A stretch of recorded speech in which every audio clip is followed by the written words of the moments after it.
नमस्कार दोस्तों, स्वागत है आप सभी का टारगेट सक्सेस 1.0 चैनल पर, जहां सफलता होती है तय। आज हम शुरू करने जा रहे हैं कक्षा 10th गणित का बेहद महत्वपूर्ण अध्याय बहुपद यानी पॉलिनोमियल्स। अगर आप बोर्ड परीक्षा की तैयारी कर रहे हैं तो यह वीडियो आपके लिए बेहद उपयोगी है।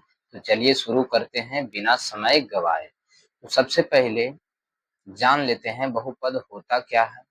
बहुपद यानी पॉलिनोमियल एक ऐसा गणितीय व्यंजक होता है जिसमें एक या एक से अधिक पद होते हैं। यानी बहुपद यानी पॉलिनोमियल जो होता है उसमें एक या एक से अधिक पद होते हैं और हर पद में एक चर और उसका कोई घातांक होता है। और हर पद में क्या होता है? चर और उसका घातांक होता है। अगर इसकी डिफिनीशन की बात की जाए तो डिफिनीशन हम लोग किस प्रकार से दे सकते हैं? तो डिफिनीशन में हम कहेंगे कि डिफिनीशन में कहेंगे कि एक बहुपद वह व्यंजक होता है जिसमें सहगामक यानी कोफिशिएंट और चर यानी वेरिएबल के एक या अधिक पद शामिल होते हैं और जिनका जो घातांक होता है वो पूर्णांक होता है। अगर कोई बहुपद रहेगा तो उसमें कोफिशिएंट और चर तो होगा, मतलब कोफिशिएंट और चर का एक या एक से अधिक पद होगा और उसका क्या रहेगा? घातांक जो होगा वो पूर्णांक होना चाहिए। घातांक क्या होना चाहिए? पूर्णांक यानी इंटीजर होना चाहिए। जैसे यहाँ पे हम लोग समझ सकते हैं, जैसे इसका हम क्या कहते हैं, एक एग्जाम्पल लेते हैं। अगर हम यहाँ पे लिख दें, अगर हम यहाँ पे उदाहरण में क्या क्या लिख सकते हैं, जैसे 3x² प्लस 5x और प्लस 7। ये जो है क्या है? एक बहुपद है। क्यों? क्योंकि यहाँ पे आप लोग देख रहे होंगे ये जो 3 है कोफिशिएंट है और x जो है वो वेरिएबल है और ये जो दिख रहा है ऊपर में ये क्या है? घातांक यानी पावर है, जो कि क्या होना चाहिए? इंटीजर होना चाहिए। तो वो क्या कहलाएंगे? बहुपद कहलाएंगे।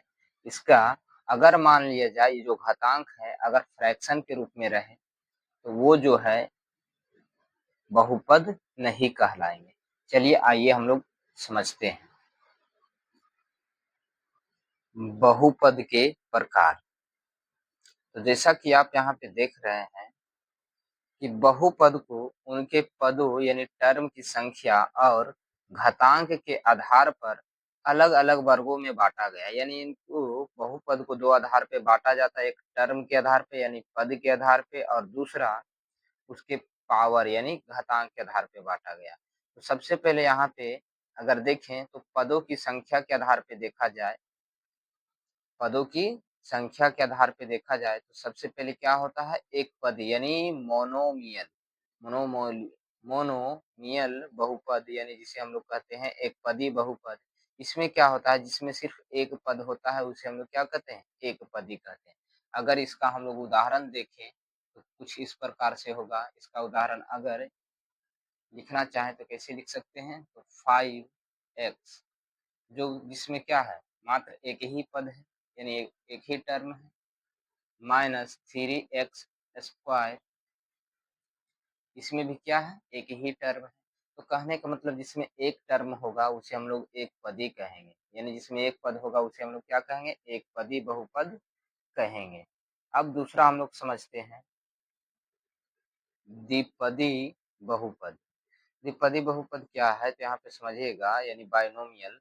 तो जिसमें दो पद होगा, जिसमें दो पद होगा उसे हम लोग क्या कहेंगे? द्विपदी बहुपद कहेंगे। इसके उदाहरण जो होंगे इस प्रकार से हम लोग दे सकते हैं। x+2 इसमें कितने टर्म है? दो टर्म है, एक x है दूसरा 2 है।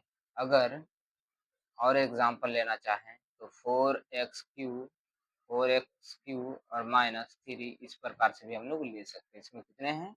इसमें दो टर्म है। तो ये जो है पदों के आधार पे हमने देख रहे हैं। तो पदों के आधार पे अगर टर्म एक यानी एक पद रहेगा तो उसे एक पदी बहुपद कहेंगे, अगर दो पद रहेगा तो उसे दो पदी बहुपद कहेंगे। अब हम लोग समझते हैं त्रिपदी बहुपद के बारे में। त्रिबहु त्रिपदी बहुपद यानी ट्रिनोमियल। तो जिसमें कितने पद हो, जिसमें 3 पद हो, जिसमें 3 पद हो उसे हम लोग क्या कहते हैं, त्रिपदी बहुपद कहते हैं। अगर इसका उदाहरण हम लोग देखें तो इसका उदाहरण में एग्जाम्पल में हम लोग इस प्रकार से लिख सकते हैं, x square plus 2x plus 1 तो ये जो हमारा बहुपद है, एक ऐसा बहुपद है, तो त्रिपदी बहुपद है, क्योंकि इसमें कितने पद हैं, 3 पद है, एक पद, 2 पद और 3 पद। तो इस प्रकार से क्या कहलाएंगे, त्रिपदी बहुपद कहलाएंगे। अब देखेंगे घातांक के आधार पे, किसके आधार पे, घातांक के आधार पे। तो घातांक के आधार पे देखेंगे तो सबसे पहले इसमें हम देखेंगे शून्य घात का बहुपद, यानी कांस्टेंट पॉलिनोमियल जिसे हम लोग कहते हैं, जिसका जो घात होता है वो क्या होता है, शून्य होता है। आइए इसको एग्जाम्पल से समझते हैं। जैसे में अगर हम यहाँ पे अगर हम क्या लिख दें, 5 लिख दें, तो जो 5 है हमारा, इसके ऊपर अगर x की घात पूछा जाए तो x की घात क्या होता है, शून्य होता है, और x का घात शून्य होता है, इसीलिए 5 इंटू और x के पावर 0 यानी 1 इक्वल टू क्या हुआ, 5 ही हुआ। यानी कहने का मतलब इस प्रकार से जो लिखा रहेगा उसे हम लोग क्या कहेंगे, शून्य घात का बहुपद यानी कांस्टेंट पॉलिनोमियल कहेंगे। कांस्टेंट, कौन सा पॉलिनोमियल कहेंगे, कांस्टेंट पॉलिनोमियल कहेंगे। अब हम लोग समझते हैं रैखिक बहुपद के बारे में, यानी लीनियर पॉलिनोमियल हम लोग कहेंगे किसे। तो लीनियर पॉलिनोमियल यानी जिसका जो है अधिकतम घात 1 हो। जिसे कहने का मतलब अगर यहाँ पे हम लिखते हैं एक्स प्लस 3, तो एक्स के पावर क्या है, एक्स के पावर क्या है, 1 है। अगर यहाँ पे पूछेगा कि एक्स के पावर क्या है, तो इसमें एक्स के पावर जो है वो 0 होती है। कांस्टेंट में एक्स के पावर क्या होती है, 0 होती है, यानी वेरिएबल पे पावर 0 होती है। अब यहाँ पे हम लोग समझेंगे तो ये जो हमारा है वो लीनियर यानी रैखिक बहुपद, कैसा बहुपद है, रैखिक बहुपद। अगर इसी चीज को हम ऐसे लिख दें 2x प्लस 3, तो ये भी क्या है, रैखिक बहुपद ही है, यानी लीनियर पॉलिनोमियल ही है। चलिए अब हम लोग आगे समझते हैं। अब अगला क्या है, द्विघात बहुपद।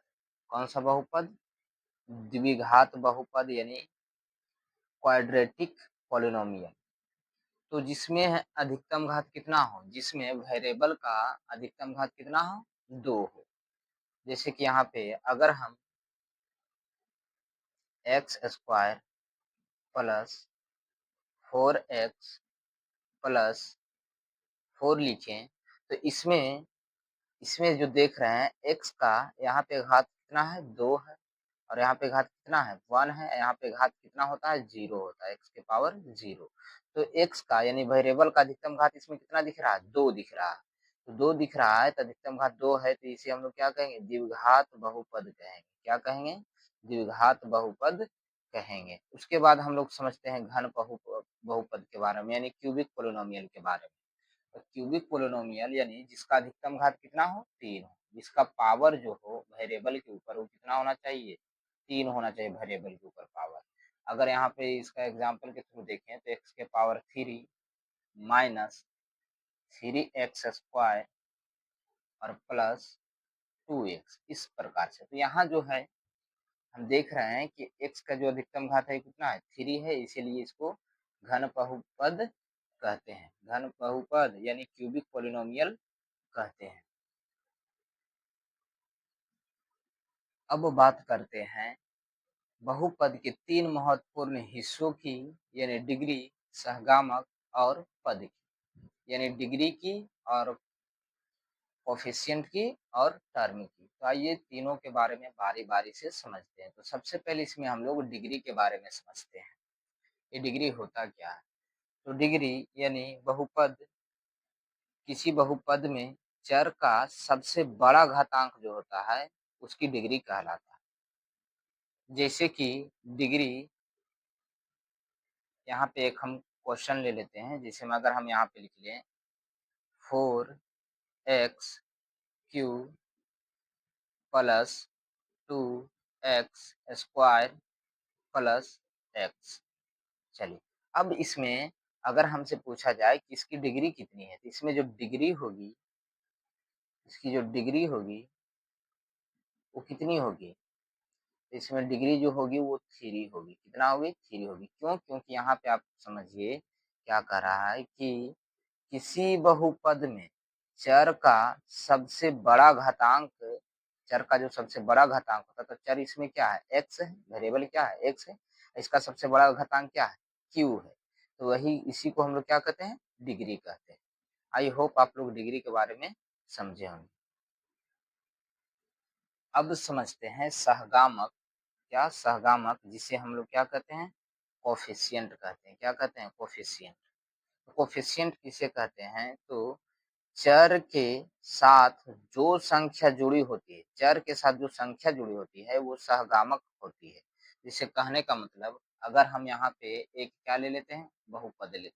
अगर हम यहाँ पे बहुपद जो है इस प्रकार से ले लिए, जैसे में 5x², तो हमारा इसमें चर क्या है, वेरिएबल क्या है, तो हमारा जो इसमें वेरिएबल है, हमारा जो वेरिएबल है वो x² है। तो इसके साथ जो जुड़ा हुआ है इसे ही हम लोग क्या कहते हैं, सहगामक कहते हैं। सहगामक यानी कोफिशिएंट कहते हैं। चलिए, तो इसके सहगामक के बारे में आप लोग भी समझे होंगे। अगर हम आगे देखें तो अगला जो हमारा पॉइंट होगा वो पद यानी टर्म। जैसा कि हमने बताया कि इसमें हम लोग डिग्री, सहगामक और पद के बारे में समझे। तो डिग्री को हमने समझा, उसके बाद में सहगामक यानी कोफिशिएंट को समझा। अब हम लोग टर्म को समझेंगे यानी पद को समझेंगे। तो इसका अगर हम एक इस प्रकार से एग्जांपल दे सकते हैं कि 3x², इसमें क्या है, इसे हम लोग क्या कहेंगे, टर्म। इसे हम लोग क्या कहते हैं, टर्म। यहाँ पे इस प्रकार से अगर लिख दें 2x, तो ये भी हमारा क्या है, एक टर्म है। 1 भी क्या है, एक टर्म है। यानी ये सब अलग अलग क्या है, पद है, अलग अलग टर्म है। ये सारे क्या है, अलग अलग टर्म है। अब देखेंगे कि बहुपद को हम लोग क्या क्या कर सकते हैं। तो बहुपद को हम लोग क्या कर सकते हैं, जोड़ सकते हैं, घटा सकते हैं, और गुणा कर सकते हैं, और डिवाइड भी कर सकते हैं। तो आइए समझते हैं, सबसे पहले इसको हम लोग जोड़ेंगे कैसे, कैसे हम लोग बहुपद को जोड़ सकते हैं, कैसे बहुपद को हम लोग जोड़ सकते हैं, यानी एडिशन। तो जैसे कि यहाँ पे अगर हम ले लें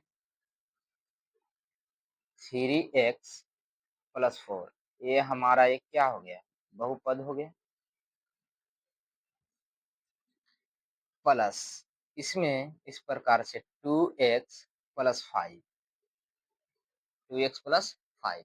अब ये दोनों को हम क्या कर सकते हैं, ऐड कर सकते हैं, यानी जोड़ सकते हैं इस प्रकार से। इसे हम लोग कैसे जोड़ेंगे, तो देखिए, अगर इसको जोड़ने की बात की जाए तो हम लोग इस प्रकार से इसे हम लोग क्या कर सकते हैं, जोड़ सकते हैं।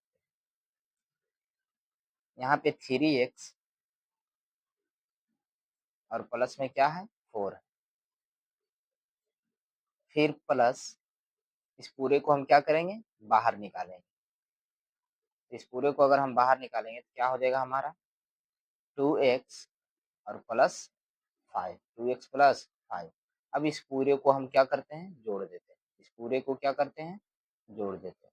तो अगर हम इसमें जोड़ेंगे तो 3x और 2x क्या हो जाएगा हमारा, 5x, और प्लस में यहाँ पे 4 और 5 को ऐड करेंगे तो क्या आ जाएगा, 9 आ जाएगा। क्या आ जाएगा, 9 आ जाएगा। तो कहने का मतलब इस प्रकार से हम लोग क्या कर सकते हैं, पोलिनोमियल को जोड़ सकते हैं, पोलिनोमियल को जोड़ सकते हैं। अब यहाँ पे हम लोग देखेंगे पोलिनोमियल को घटाना, पोलिनोमियल को घटाना, पोलिनोमियल को घटाना। तो देखते हैं, यानी घटा, क्या करना है, घटा। आइए इसको हम लोग घटा करके देखते हैं। तो जैसे यहाँ पे हम क्या करते हैं, दो ले लेते हैं। जैसे यहाँ पे हम ले लिए 5x-3, ये हमारा एक क्या है, पॉलिनोमियल है। और इसमें से हम घटा देते हैं 2x+1 को, 2x+1 को। अब 2x+1 को अगर हम घटाते हैं तो यहाँ से इस प्रकार से घटेगा। चलिए, अब यहाँ पे देखिए जो 5 है, 5x और माइनस में 3x, सॉरी 3, इसे हमने ब्रैकेट से बाहर निकाल लिया। अब यहाँ पे माइनस का साइन है, तो इसलिए ब्रैकेट के अंदर जितने भी संख्या होंगे तो वो सारे टर्म का जो साइन होगा बदल जाएगा। जैसे यहाँ पे प्लस में 2x है तो ये हो जाएगा माइनस में 2x, प्लस में 1 है तो हो जाएगा माइनस में 1। चलिए अब यहाँ पे हम देखें तो ये जो है 5x प्लस में है और 2x माइनस में, इसलिए क्या होगा, घट करके क्या हो जाएगा 3x, प्लस में 3x आएगा। अब -3 और -1 तो यहाँ पे आ जाएगा -4। तो ये जो है हमारा क्या आया, आंसर आया। यानी कहने का मतलब यहाँ पे हमने ऐड किया था और यहाँ पे हमने क्या किया है, सब्ट्रैक्ट किया, यानी घटाया है। बहुपद को क्या किया है, घटाया है। क्या बहुपद को हम लोग गुना भी कर सकते हैं? तो हाँ, बहुपद को हम लोग गुना भी कर सकते हैं। तो आइए समझते हैं बहुपद का गुना। चलिए गुना को हम लोग समझते हैं कि गुना कैसे कर सकते हैं। तो सबसे पहले इसमें हम क्या करेंगे, दो को बहुपद लेंगे, दो बहुपद लेंगे। दो बहुपद हमारा कौन कौन होगा तो समझते हैं। जैसे यहाँ पे हम ले लिए x+2, मान लिया जाए यहाँ पे हमने ले लिया x+2 और एक और बहुपद जो है हमने ले लिया x+3। अब ये दोनों को हमको गुना करना है। क्या करना है, गुना करना। तो आइए इसको हम लोग गुना करते हैं। तो सबसे पहले क्या करेंगे, x को, ये जो x दिख रहा है, पहले इसे हम गुना कर देंगे इधर के दोनों टर्म से, यानी x से और प्लस में 3 से। और जब इसे गुना कर देंगे उसके बाद में +2 से किसको गुना कर देंगे, इसी टर्म को, यानी x+3। चलिए बारी बारी से हमने दोनों को क्या कर दिए, गुना कर दिए। अब इसको सॉल्व करते हैं। तो x और x क्या हो जाएगा, x² होगा, प्लस 3 और x कितना हो जाएगा, 3x, प्लस में 2 और x 2x हो जाएगा, और प्लस में 3 2 जा 6। इस प्रकार से अब यहाँ पे हम सॉल्व करें इसको, क्या आएगा, x² और प्लस में 3 और 2 5x और प्लस में 6, प्लस में 6। तो ये जो आया, ये जो देख रहे हैं, यही है हमारा आंसर। यानी कहने का मतलब यहाँ पे हमने क्या किया, बहुपद को गुना किया। यहाँ पे आप लोग देख सकते हैं कि हम लोग बहुपद को जोड़ भी सकते हैं, घटा भी सकते हैं, और गुना भी कर सकते हैं, और डिवाइड भी कर सकते हैं। डिवाइड यानी भाग भी दे सकते हैं। तो दोस्तों इस वीडियो में हमने जाना बहुपद क्या होता है, इसके प्रकार, डिग्री, सहगामक कोफिशिएंट और इससे जुड़ी गणनाएं। अगर आपको यह वीडियो पसंद आया हो तो चैनल को सब्सक्राइब करें, वीडियो को लाइक करें और कमेंट करके बताएं कि यह वीडियो आपको कैसा लगा। टारगेट सक्सेस 1.0 पर हम हर विषय को आसान भाषा में समझाते हैं। तो जुड़े रहिए, पढ़ते रहिए और सफलता की ओर हासिल कीजिए।